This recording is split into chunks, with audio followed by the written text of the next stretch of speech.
नमस्कार, मैं हूं कपिल चौधरी। आप देख रहे हैं खबर टुडे न्यूज़ और हादसों की हकीकत, जो आपका ये पसंदीदा प्रोग्राम है। शाम को 8 बजे रोजाना की तरह आज भी मैं आपके सामने इसे लेकर के हाजिर हूं। आज आपको मैं एक ऐसी कहानी के बारे में बताने जा रहा हूं जो फरीदाबाद से है। हरियाणा का जो फरीदाबाद है, क्योंकि सब लोग जानते हैं, जाना माना शहर है और दिल्ली के काफ़ी नज़दीक भी है। यहाँ की ये कहानी है एक पागल सन की, बोल सकते हैं उसे, कि जो बच्चियों को साथ में दरिंदगी की घटना को अंजाम देने के बाद उनकी लाश को वो ठिकाने लगा देता था। उसके बारे में आज इस कहानी में मैं आपको विस्तार से बताऊंगा। 31 दिसंबर को फरीदाबाद के सेक्टर 17 की झाड़ियों में एक लाश मिलती है। तफ्तीश के दौरान पुलिस के द्वारा आरोपी को गिरफ्तार भी किया जाता है। तफ्तीश के दौरान पुलिस के द्वारा आरोपी को गिरफ्तार भी किया जाता है, लेकिन पूछताछ के दौरान उसने जो राज उगले थे उससे पुलिस के हाथ पांव फूल गए, क्योंकि पुलिस जिसे किलर समझ रही थी, दरअसल वो किलर नहीं, एक सीरियल किलर था जिसने कई सारी जो मौतें हैं, कई सारी डेथ जो हुई थी, उसके पीछे उसी का हाथ था। और उसने इससे पहले भी कई कत्ल किए थे, जिसका खुलासा अभी होना बाकी था, क्योंकि जब पुलिस ने उसे गिरफ्तार किया था तो उस समय में पुलिस ने जब वहाँ पर जो एक डेड बॉडी पाई थी, उसके शक की बिना पे उसे उठाया था। जब पुलिस के सामने उसने राज उगलने स्टार्ट किए तो कहीं ना कहीं पुलिस भी उसकी बातों से दंग रह गई। 22 साल की एक लड़की के कत्ल के मामले में जब फरीदाबाद पुलिस ने क्राइम ब्रांच की जो टीम थी, आरोपी राज सिंह, जिसका नाम था, राज सिंह को गिरफ्तार किया और उसने अपना जुर्म भी कबूल लिया, क्योंकि पहले तो वो मना कर रहा था, लेकिन जब पुलिस ने अपने तरीके से उससे पूछताछ की तो उसने अपना जुर्म कबूल कर लिया।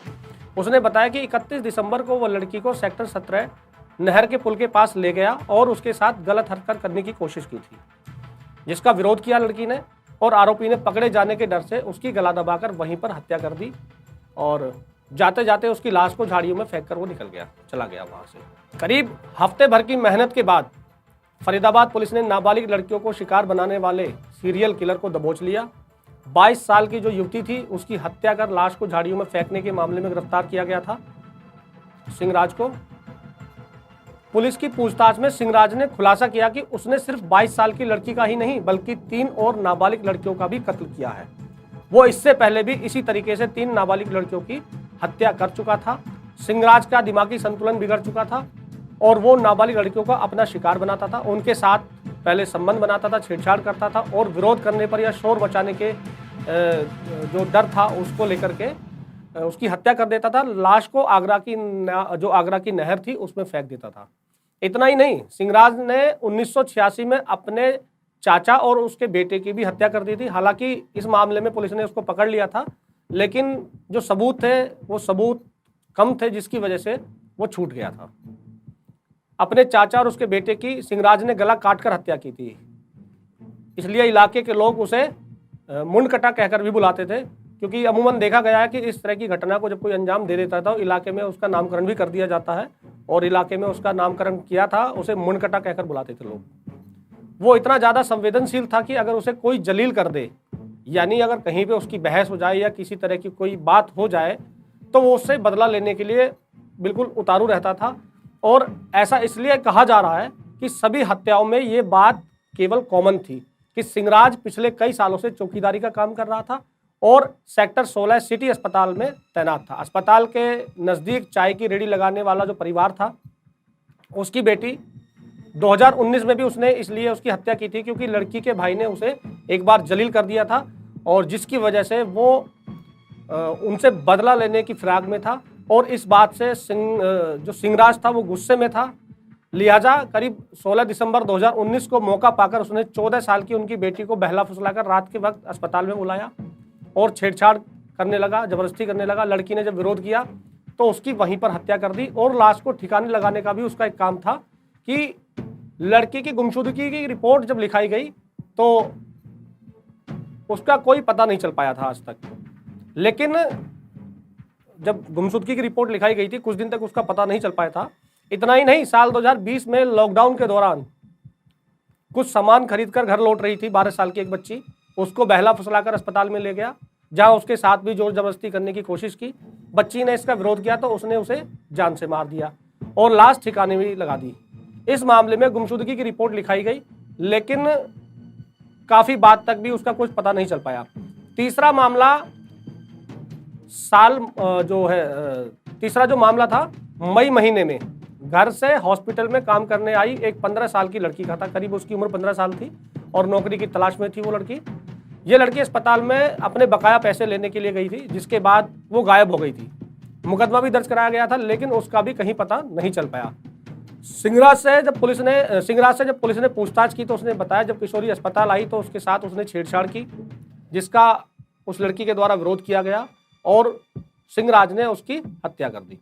हत्या करने के पीछे सिंगराज की एक अपनी टेंडेंसी थी, एक अपना तरीका था कि वो हर कत्ल से पहले कपड़े से गला दबाता था। इसके बाद वह उन्हें बोरे में भरकर अपनी साइकिल पर रखकर, जिससे कोई शक भी ना करे, देर रात आगरा की जो नदी थी उसमें फेंक के आता था। ऐसे कामों के लिए वो हमेशा एक अपने साथ में गमछा रखता था, जिससे वो आसानी से गला दबा सके या उसका जो है किसी तरह से उसको मार सके गला दबा के। तो किशोरियों की मौत हुई थी, उन सभी को वो मौत के घाट उतार देता था। आखिर ये वारदात उसने ऐसी लड़की के साथ अंजाम दिया जिसे वो पिछले करीब 2 साल से जानता था। 31 दिसंबर को उसने उसे बुलाया और सेक्टर 17 जो था वहां पर उसके पुल के पास उसे ले गया। सुनसान इलाका था, झाड़ियां थी, वहां उससे छेड़छाड़ करने की कोशिश करने लगा तो लड़की ने इसका विरोध किया और वहीं पर उसकी चोटी और अपने मफलर से उसका गला दबाकर उसकी हत्या कर दी और उसका मोबाइल फोन अपने साथ लेकर फरार हो गया। घर वालों ने पहले तो गुमशुदगी की रिपोर्ट लिखाई, हालांकि बाद में उसकी डेड बॉडी मिलने पर हत्या का मुकदमा जो था वो दर्ज कर लिया गया था। केस की जांच क्राइम ब्रांच डीएलएफ को सौंपी गई, जो वहाँ डीएलएफ में जो क्राइम ब्रांच की टीम थी उसको सौंपी गई। काफ़ी तफ्तीश के बाद पुलिस ने आरोपी सिंगराज को गिरफ्तार किया और वजीरपुर मास्टर रोड से उसको पकड़ लिया गया था, वहाँ एक जगह का नाम है।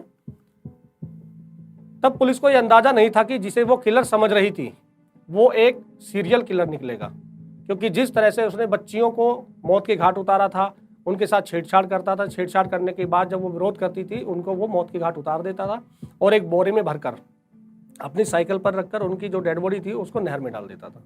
उसके पास एक गमछा हुआ करता था, जैसा अमूमन लोग रखते ही अपने साथ में, गर्मी का मौसम है, और गमछे से फिर वो उनकी हत्या कर देता था।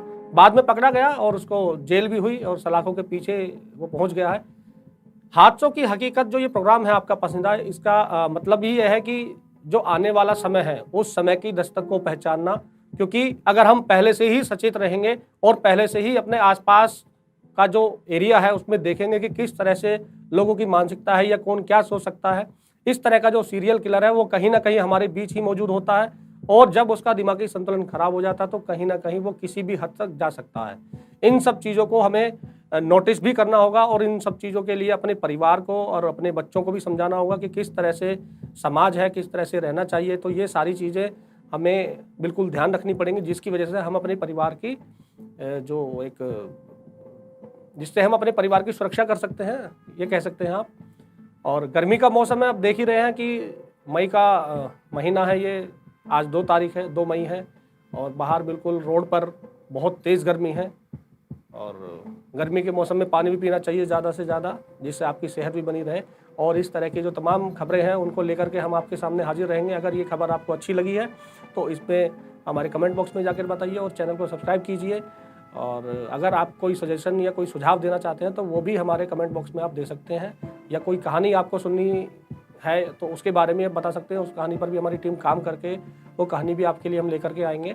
तो इस तरह की जो तमाम कहानियाँ हैं, साइबर क्राइम की भी कहानियाँ आने वाले समय में हम आप लोगों को बताएंगे किस तरह की साइबर जो अपराधी हैं वो घटनाओं को अंजाम देते हैं, कैसे लोगों का पैसा लूटते हैं। तो इस तरह की जो तमाम कहानियाँ हैं उनको लेकर के हम आपके पास आते रहेंगे। इसी तरह से आपका प्यार मिलता रहे और इसी तरह से आप ये अपना पसंदीदा प्रोग्राम देखते रहें और इसी तरह से आप लोग खबर टुडे न्यूज़ की पूरी टीम को इसी तरह से मान सम्मान और इसी तरह से प्यार देते रहें। नमस्कार।